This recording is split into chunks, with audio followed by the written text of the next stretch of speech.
Hello friends, welcome back. Hope you have understood the questions in the previous video. Now let us continue with the remaining questions. Next question, find the value of the equation given. Instead of solving the entire equation, let us solve the equation part by part.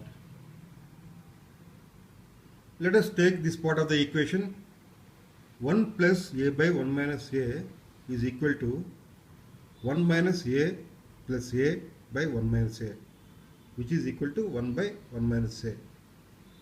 So let us substitute this value in the given equation.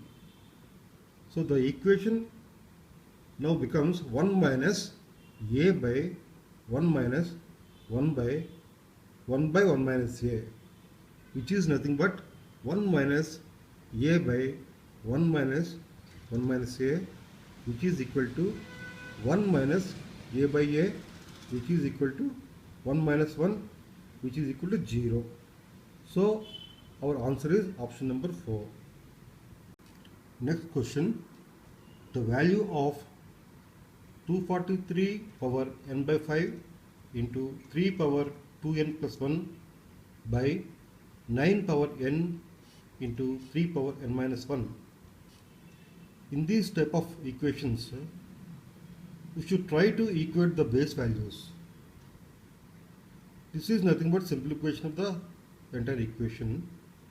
Okay, the given equation is equal to 243 is nothing but, you can write it as 3 power 5.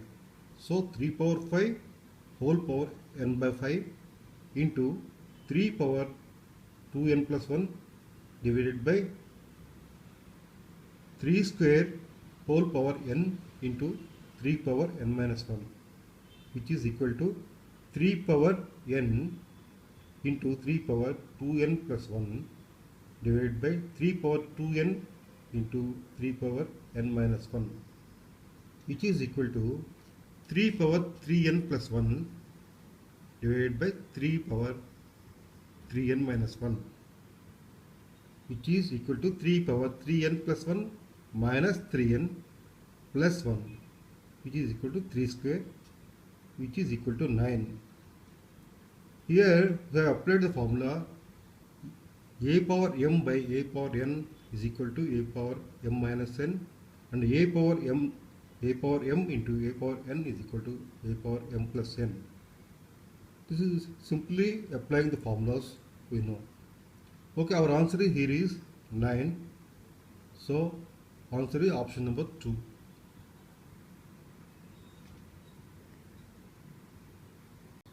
Next question, a speed of 45 kilometers per hour is the same as, and our options are given, 4 options are given in meters per seconds. This is a very simple question, just converting the speed in kilometers per hour into meters per second.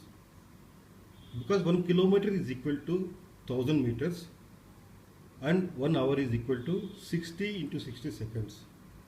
Therefore 45 kilometers per hour is equal to 45 into 1000 divided by 60 into 60 meter per second, which is nothing but 45,000 by 3600, which is equal to 12.5 meters per second.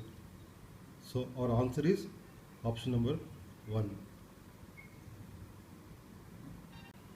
Next question, a train traveling at a speed of 55 kilometers per hour travels from place X to place Y in 4 hours. If its speed is increased by 5 kilometers per hour, then the time of journey is reduced by. Now the speed of the train is given as 55 kilometers per hour and its travel time is equal to 4 hours, which is also given. So distance is equal to time into speed. So distance covered by the train is equal to 4 into 55, which is equal to 220 kilometers. So when the speed increases by 5 kilometers per hour, its speed becomes 55 plus 5, which is equal to 60 kilometers per hour. Therefore, time taken by the train with the increased speed is equal to 220 kilometers which is the distance, 220 kilometers by 60, which is the speed, which is equal to 3 hours 40 minutes. Therefore, time of the journey reduced by 4 hours, which is the original time, minus 3 hours 40 minutes, which is equal to 20 minutes. So our answer is 20 minutes, the option 3. Okay, next question. If A, B, C are positive and A plus B plus C is equal to 1, then the least value of 1 by A plus 1 by B plus 1 by C is. The value of 1 by A plus 1 by B plus 1 by C will be minimum only if values of A, B and C are maximum. It is given that A plus B plus C is equal to 1. Therefore, the maximum value of A, B or C must be equal to 1 by 3. Therefore, A is equal to B is equal to C is equal to 1 by 3, and 1 by A plus 1 by B plus 1 by C is equal to 3 plus 3 plus 3, which is equal to 9. So our answer is option number 1. Okay, let us move on to the next question. In a triangle ABC, angle A plus angle B is equal to 118 degrees and angle A plus angle C is equal to 96 degrees. Then find the value of angle A. In any triangle, sum of all the angles is equal to 180 degrees. That means in triangle ABC, angle A plus angle B plus angle C is equal to 180 degrees. It is given that angle A plus angle B is equal to 118 degrees. Therefore, angle C is equal to 180 minus angle A plus angle B, which is equal to 180 minus 118 degrees, which is equal to 62 degrees.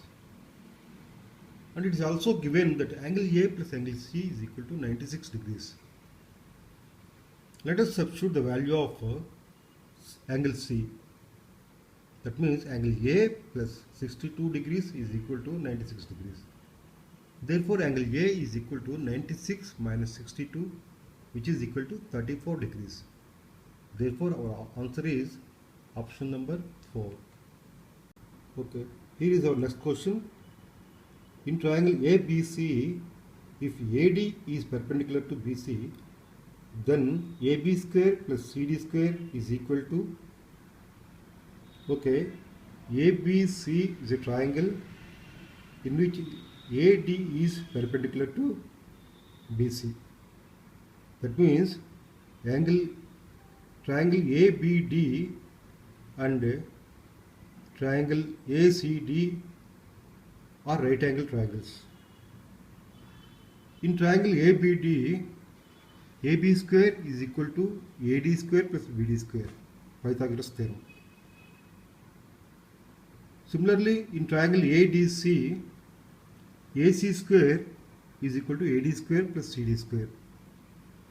Therefore, AB square plus CD square, which is asked in the question, AB square plus CD square is equal to AD square plus BD square, which is equal to AB square. So AB square plus CD square is equal to AD square plus BD square plus CD square. That means AD square plus CD square is equal to AC square.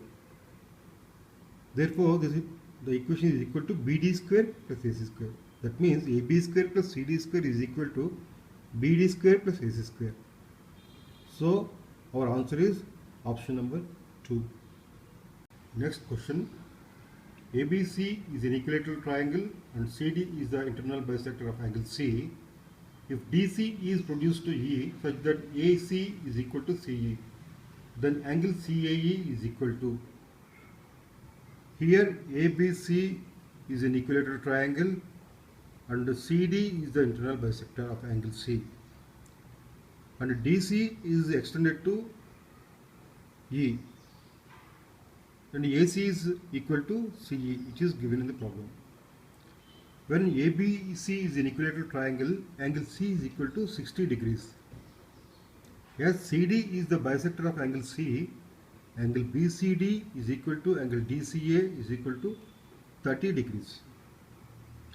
Since angle DCA is equal to 30 degrees and DCE is a straight line, angle ACE is equal to 180 minus 30, which is equal to 150 degrees.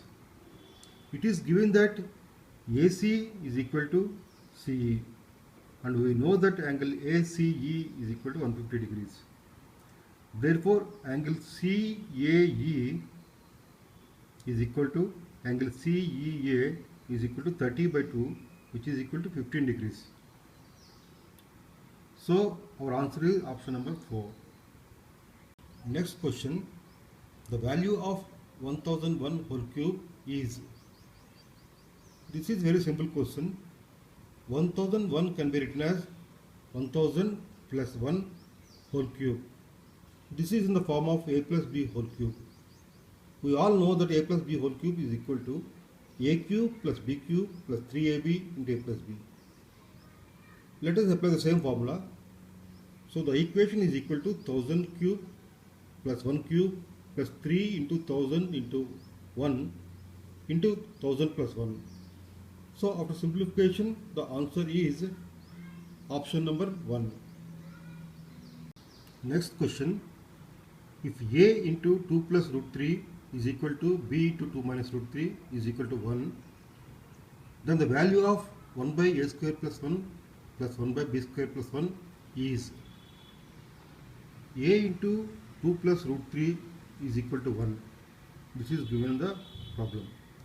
Therefore, a is equal to 1 by 2 plus root 3.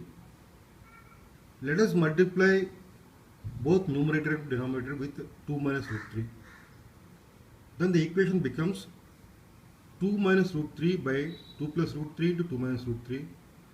Again, this is in the form of a plus b into a minus b, which is equal to a square minus b square.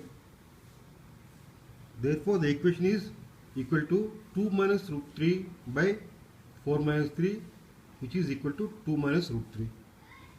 Similarly, b into 2 minus root 3 is equal to 1 and b is equal to 1 by 2 minus root 3. Again, multiplying with 2 plus root 3, both numerator and denominator with 2 plus root 3, we get 2 plus root 3 by 2 minus root 3 into 2 plus root 3, which is equal to 2 plus root 3 by 4 minus 3, which is equal to 2 plus root 3. A square plus 1 is equal to 2 minus root 3 whole square plus 1. That is 4 plus 3 minus 4 root 3 plus 1, which is equal to 8 minus 4 root 3. Similarly, b square plus 1 is equal to 2 plus root 3 whole square plus 1, which is equal to 4 plus 3 plus 4 root 3 plus 1, which is equal to 8 plus 4 root 3. And what is asked in the question is 1 by a square plus 1 plus 1 by b square plus 1 is equal to 1 by 8 minus 4 root 3 plus 1 by 8 plus 4 root 3, which is equal to 8 plus 4 root 3 plus 8 minus 4 root 3 by 64 minus 48, which is equal to 16 by 16, which is equal to 1. So our answer is option number 2. Next question. A type of graph in which a circle is divided into sectors such that each sector represents a proportion of the whole is a dash. There is nothing much to explain you about this question. The answer is pie chart. Pie chart is a type of graph in which the circle is divided into sectors such that each sector represents a proportion of the whole. That's also the answer is pie chart. Okay friends, let's continue with the remaining questions in the next part of the series. Thank you for watching the video. Feel free to write to us for any further queries at prmrau@gmail.com.